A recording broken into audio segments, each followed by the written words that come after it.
Bueno, si os parece, vamos a ir empezando. Antes de nada, bienvenidos a esta sesión. Hoy está conmigo Enrique Salgado de AWS, que nos va a explicar cómo funciona la reserva de distancias y los saving plans. Pero antes de nada, me vais a permitir que os haga una pequeña introducción para, bueno, explicaros un poco el por qué es importante, ¿no? Tratar este tema de la reserva de distancias. Dejadme un segundo. Vale. Am, ¿Se ven mis slides ya, Enrique? Sí, vale. De acuerdo. Bueno, entiendo que a algunos de vosotros os resultará familiar el término de FinOps y a otros no tanto, ¿no? Al final el término de FinOps surge de la unión de dos palabras, al igual que tenemos el término de DevOps, que surge de acercar el mundo del desarrollo al mundo de la operación. El término de FinOps surge de acercar el mundo financiero al mundo de la operación. Y esta práctica es una práctica cuya necesidad pues surge de la adopción al cloud público, ¿no? Y de esa complejidad que tiene el tema del control de costes y de la optimización en este mundo de cloud. Aquí podéis ver los resultados de una encuesta que realiza la FinOps Organization una vez al año. Estos últimos son de finales del año pasado, de 2020.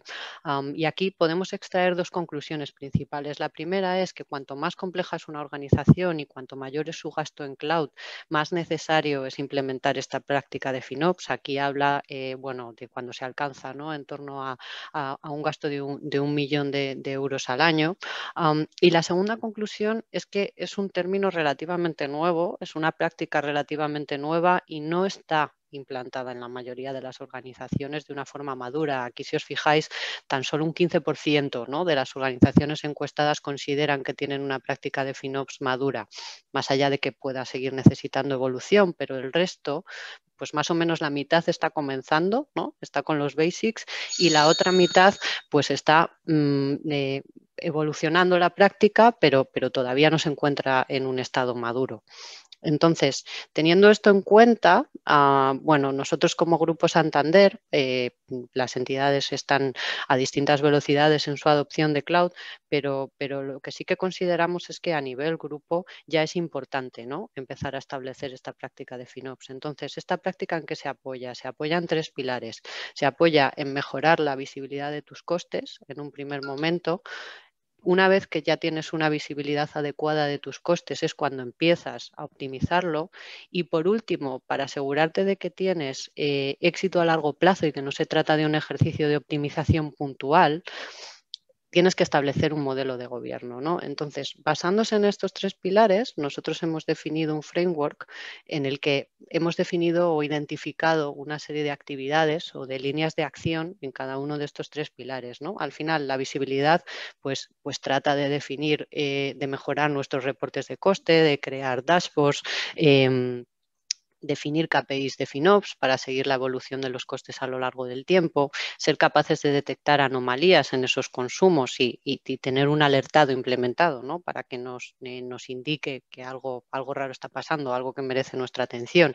Después tenemos el pilar central, en el que tenemos una serie de cosas, ¿no?, que se pueden hacer para optimizar nuestro consumo en cloud. Aquí tenemos desde lo que es la optimización de los recursos en sí, configurarlos de la manera que sean más eficientes desde el punto de vista de costes, apagarlos cuando no los estamos usando, dimensionar correctamente esos recursos, las instancias para no desaprovecharlas. Y después tenemos la parte que tiene que ver con la sesión de hoy, ¿no?, que es optimizar la tarifa a la que nos facturan los proveedores de cloud, una vez que tenemos optimizados esos recursos. Y aquí pues hablamos de la reserva de instancias y de las spot instances. Hoy en concreto vamos a hablar de la reserva.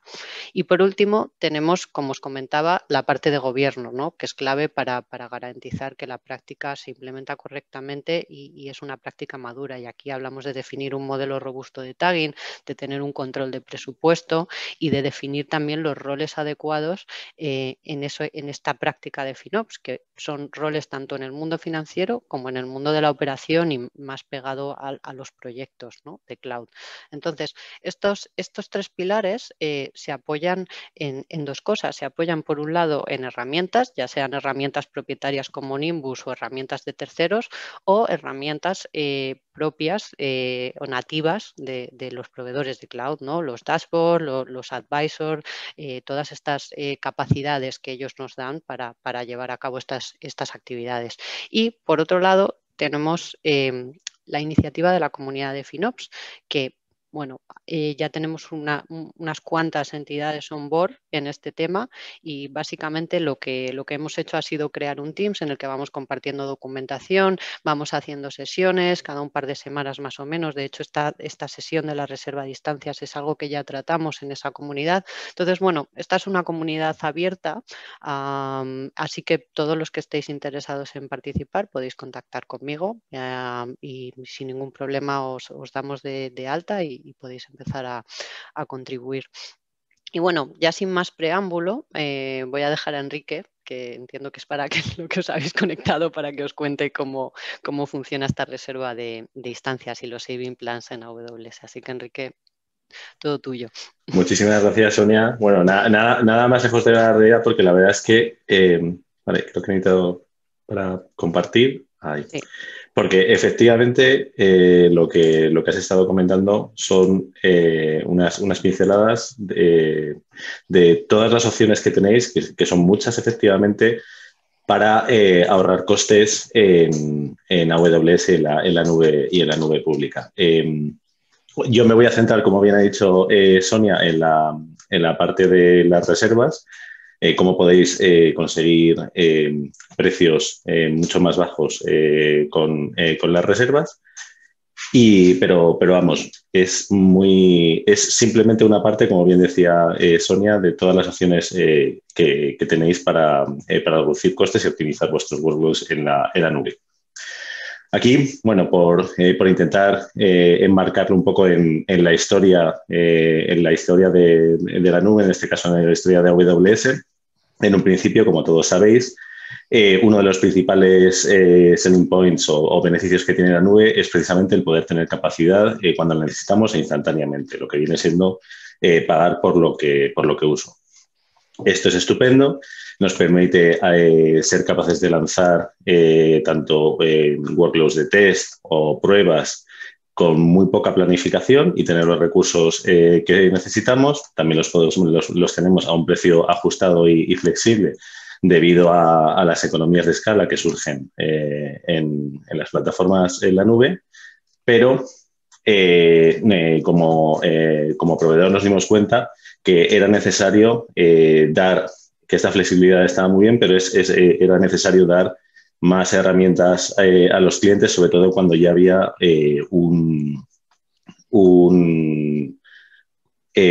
una predicción de lo que se iba a correr y a lanzar en la nube. Esta es la razón por la que nacen las instancias reservadas o lo que conocemos como RIs, comúnmente las Reserved Instances, donde en el fondo podemos tener ahorros de hasta un 72% comparado con on-demand. Básicamente vienen en dos tipos de contratos, a 1 o a 3 años y en distintas modalidades. Pueden ser instancias que las compramos como son y tienen no se pueden cambiar a lo largo de ese periodo de contrato, o que son flexibles, que luego lo veremos más adelante. Esto nos permite hacer una alocación de recursos sin pago por adelantado, que se traduce en que AWS puede planificar mejor los recursos que vamos a necesitar para satisfacer la demanda de nuestros clientes y, por supuesto, nos provoca a nosotros un ahorro que pasamos a los clientes, haciendo que hayan sido capaces a lo largo del tiempo que llevan en funcionamiento de ahorrarse millones. Esto fue solo el principio, incluso con las reservas de instancias, porque luego continuamos añadiendo mejoras. O sea, por ejemplo, dar la oportunidad a los clientes de vender esas reservas de instancias en un marketplace. Aquí simplemente como único requisito es que es necesario tener una cuenta bancaria en Estados Unidos. Permitimos también el tener RIs regionales, luego permitimos también tenerlas convertibles. Es esta segunda modalidad de lo que os hablaba. O sea, si yo compro unas RIs para una determinada familia de instancias, el poder ser capaz de convertirlas manualmente y adaptarla si mi workload cambia y tener esos beneficios. Y luego una revolución bastante grande fue el Instant Size Flexibility, lo que nos permitía, dentro de una misma familia, si yo hacía una reserva para un determinado tamaño y de repente lo reducía, esa reserva se multiplicaba por 2. Al final todos nuestros tamaños son múltiplos de 2 hacia arriba o hacia abajo, entonces nos permitía tener esa flexibilidad. ¿Qué ocurre? Pues como todo en la vida y especialmente en un entorno tan cambiante como el de IT, al tener más opciones de cómputo y más necesidades, al final se requería de una flexibilidad más grande. Todos estos compromisos que tenían nuestros clientes con distintos servicios informáticos que iban creciendo cada vez más, o sea, cada vez había más tipos de instancias, cada vez había más servicios, resultaban algo más complejos de gestionar. Y sobre todo también con las reservas de instancias hablamos de horas. Nosotros reservábamos, o los clientes reservaban, una serie de horas para un determinado tipo de instancia. Entonces, y también hacían que estas reservas de instancias, si no se compraban como flexibles, ese compromiso no admitía cambios. Y aún así, si se compraban como flexibles, los cambios había que hacerlos de una manera manual. Entonces, esto causaba una cierta sobrecarga de administración. Aquí es donde presentábamos los savings plans. Hace aproximadamente unos 2 años presentábamos los savings plans, que es simplemente un modelo de precios más flexible que tiene los mismos ahorros, ahora lo vamos a ver en una slide muy detallada, que tenían las reservas de instancias, pero en este caso, en vez de comprometernos a un número de horas por hora, o lo que es lo mismo, instancias de un mismo tipo que estoy corriendo una determinada hora, nos comprometemos a un uso monetario fijo. Por ejemplo, $10 durante los periodos que antes mencionábamos. Los periodos son los mismos, 1 o 3 años. Entonces, lo que pasa aquí es que recibimos un precio más bajo por ese compromiso. De esta manera, estos $10, aquí lo que ocurre es que aparecen 2 tipos de tasas o 2 tipos de precios, uno para on demand y otro para savings plans, que está descontado. En el mejor de los casos, como comentaba, hasta un 72%. De tal manera que los primeros $10 que utilice van a estar, se van a ir cobrando a esa tasa reducida de un 72%. Y luego, cuando sobrepase esos $10, el resto se cobrará a on demand. Esto hace que la gestión sea mucho más sencilla, en un lenguaje que los clientes, y sobre todo en un lenguaje mucho más FinOps, y por ende una gestión más sencilla. Como comentaba, más sencillo de utilizar y tenemos los mismos ahorros que teníamos con las reservas de instancias. Y además es más flexible. Por 2 razones, porque se aplica a varios servicios informáticos de AWS, ahora lo veremos, y también tenemos la flexibilidad en cuanto a familias e instancias que teníamos con las reservas de instancias en modo flexible. Y no necesitamos cambiarlas manualmente, que es una cosa que en la reserva de instancias teníamos que hacer. Aquí se ve bastante bien los 2 tipos de savings plans que tenemos. Compute Saving Plans, que equivale a las reservas de instancias flexibles. Recordemos, las flexibles nos permitían cambiar las familias, pero ese cambio se tenía que hacer de manera manual. Aquí es automático. Yo me he comprometido a $, de EC2, y entonces cualquier gasto en cualquier región, en cualquier sistema operativo, con cualquier tenancy, que como sabemos ofrecemos tanto el que podáis utilizar una máquina virtual en un host compartido, donde al final se virtualizan los workloads de varios clientes, os podemos dedicar un host o un host solo a vosotros. Estas reservas aplicarían para cada tipo de tenancy. Y también no solo aplicarían a EC2, sino que también aplicarían a Fargate, y disculpadme aquí porque falta Lambda también, nuestra computación serverless. De esta manera, la flexibilidad es absoluta y automática, lo que me parece uno de los puntos más importantes. En el caso de que, por ejemplo, no utilicemos EC2 o no utilicemos Fargate o no utilicemos Lambda, o que estemos muy seguros de la familia que vamos a utilizar, y queramos conseguir mayores descuentos, podemos seguir utilizando las Easy2 Savings Plans. Easy2 Savings Plans es el equivalente en Savings Plans a las reservas de instancias que teníamos tradicionales, aquellas que simplemente la única flexibilidad que nos daban era la de un cambio de tamaño. De tal manera que si yo tengo una reserva para M5, me va a cubrir tanto el XL como el 4XL. Otro beneficio que nos llevamos es el cambio de sistema operativo. Este, por ejemplo, no estaba siempre garantizado o no era siempre posible en las reservas de instancias no flexibles, las estándar, y también el cambio de tenancy. Aquí no podemos cambiar entre distintas regiones. Esta tabla compara muy bien lo que os iba describiendo de palabra. En las columnas vemos los distintos modelos de Savings Plans, básicamente el Compute Savings Plans y el Instant Savings Plans, y cómo se comparan con las Convertible, que es, digamos, su homólogo, el Compute Savings Plans, su homólogo es el Convertible Arise, y el Easy2 Savings Plans, que su homólogo son las estándar RIs. Vemos, si comparamos las distintas columnas, que automáticamente, aunque tenemos los mismos descuentos, ya hay ciertas cosas que nos llevamos de beneficio. O sea, por ejemplo, por coger el caso más ajustado, donde a AWS le decís de una manera más concreta lo que vais a usar y de esa manera AWS os recompensa con un mayor ahorro. Aquí, por ejemplo, el cambio dentro de una misma familia está cubierto. Aquí con las Standard Arise no era siempre posible porque dependía del sistema operativo que corriera. Con Linux sí que estaba cubierto, con Windows no. Otro cambio, por ejemplo, es aquí. El SO y el Tenancy no lo teníais con Standard Arise, con Easy2 Savings Plans para instancias sí lo tenéis. Y luego, si nos vamos a las otras dos columnas, los cambios son todavía más notables. O sea, al fin y al cabo, aquí tenemos, aplica directamente a cualquier SO y Tenancy, ¿vale? Esto sí que lo teníamos con esto no lo teníamos con las Convertible Arise. Y sobre todo aplica a cualquier región de AWS, cosa que tampoco teníamos con los Convertible Arise. Y podemos ver que los descuentos son idénticos.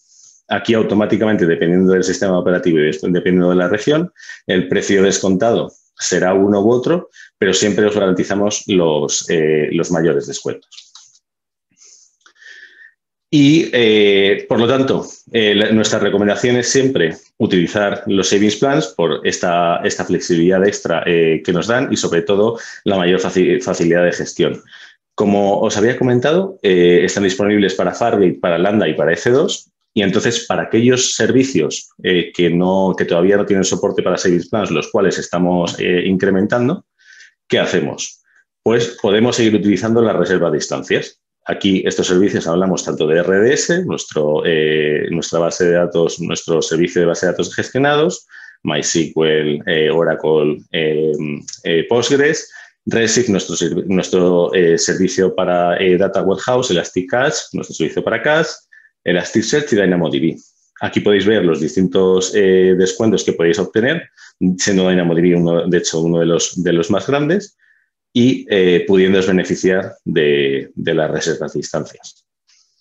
Y una de las cosas también que os quería enseñar son las distintas herramientas que tenéis, conectando con lo que comentaba Sonia, para ser capaz de monitorear, bueno, para hacerla, que os van a acompañar durante todo el life cycle de la reserva de distancia o del saving plan.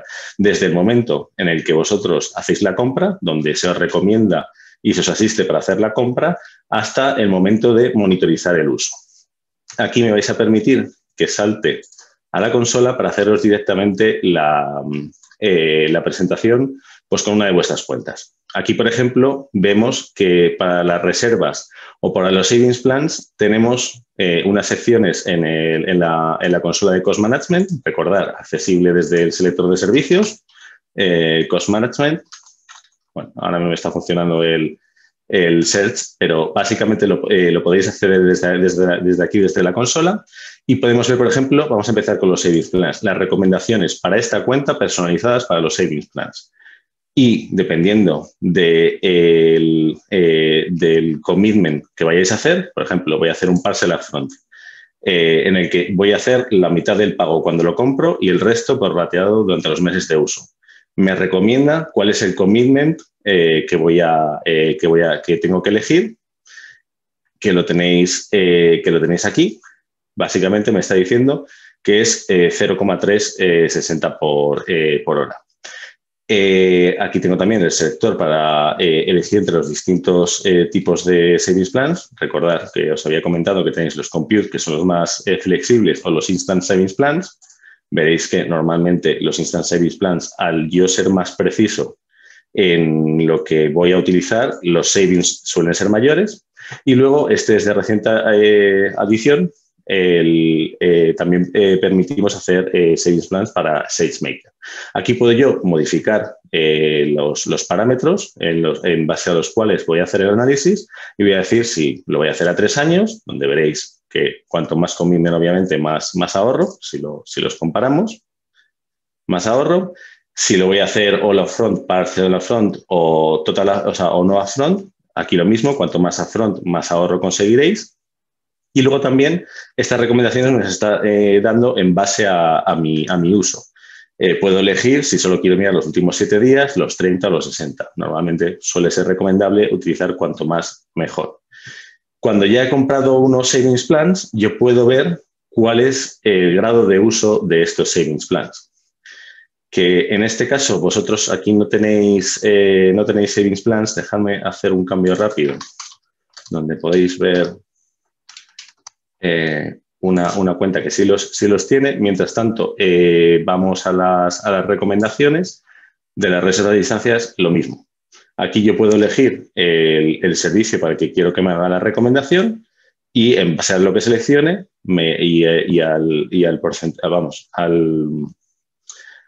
al periodo de búsqueda en el pasado que seleccione, me hará unas u otras. También, por supuesto, me permite hacer la descarga del reporte. Y si yo, por ejemplo, aquí, esta cuenta que sí que tiene Savings Plans, me voy al report de utilización, me dice si lo estoy utilizando. Aquí siempre vamos a querer que esté al 100%. Al fin y al cabo, no hay peor reserva o peor Saving Plan que uno que no estoy utilizando. Entonces, esto siempre vamos a querer que esté al 100% o lo más cerca del 100%. Y en cuanto al coverage, nos da el reporte inverso. Me dice de todo el workload candidato o de todos los workloads o de todos los costes que yo tengo para que pueden ser cubiertos por Savings Plans, esto es EC2, Lambda y Fargate, ¿qué porcentaje de ese workload estoy cubriendo con Savings Plans? Un 80%, aquí, como podéis ver, estos son vuestros compañeros son unos compañeros de Santander de una de vuestras cuentas asociadas, tienen un 80%, un 88%, es una cobertura muy alta. Aquí depende, por supuesto, de la volatilidad o de la estabilidad de vuestros workloads. Cuentas que siempre estén corriendo lo mismo, incluso podéis aspirar a un 90 o un 95%. Al final es lo de siempre. Intentar no pasaros porque no hay peor elección que básicamente tener un commitment que no estáis utilizando. Aquí yo siempre la recomendación que hago como TAM es que esté en torno al 80%, donde los ahorros ya son significativos. Y lo mismo pasa con las reservas. En la sección de reservas yo puedo ver todas las reservas que tengo para cada uno de los servicios. En este caso, para no coger EC2, porque todavía esta cuenta tiene algunas reservas de EC2, por ejemplo, vamos a coger las de RDS, yo puedo ver aquellas reservas, cómo se están utilizando. Y aquellas que, por ejemplo, aquí no hay un 100%, puedo ver cuáles son las que no se están utilizando por completo y revisarlo para, por ejemplo, ajustar el tipo de máquina para que se utilice. Por ejemplo, aquí me sobra un poquito de M4 Large. Pues si tengo algunas instancias que son M5 X Large, por ejemplo, hacer ese cambio. Y lo mismo con el coverage, que es la vista opuesta. Y estas serían unas breves pinceladas de las herramientas que tenemos para la monitorización para la recomendación de compra, la monitorización de uso y de coverage, tanto para savings plans como para reservas de instancias, que era lo que os quería enseñar aquí. Y nada, simplemente, quería agradeceros vuestro tiempo. También, si quieres, Sonia, te dejo un poquito de tiempo por si quieres cerrar la sesión. Y recordaros que también, tanto yo como el equipo de AWS, vamos a estar disponibles en la sala de AWS. Aquí os la he cortado, pero creo que tenéis también el link de otras sesiones para satisfacer cualquier duda que tengáis y ayudaros en lo que necesitéis. De acuerdo, muchas gracias, Enrique. Nada, lo que os comentaba, cualquier duda, o bien en esta sala que tiene habilitada AWS, o si queréis contactar conmigo o con Enrique en cualquier momento offline, sin ningún problema, y os resolvemos las dudas que tengáis sobre este tema. Muchas gracias a todos. Gracias, Enrique. Muchísimas gracias. Hasta luego. Hasta luego.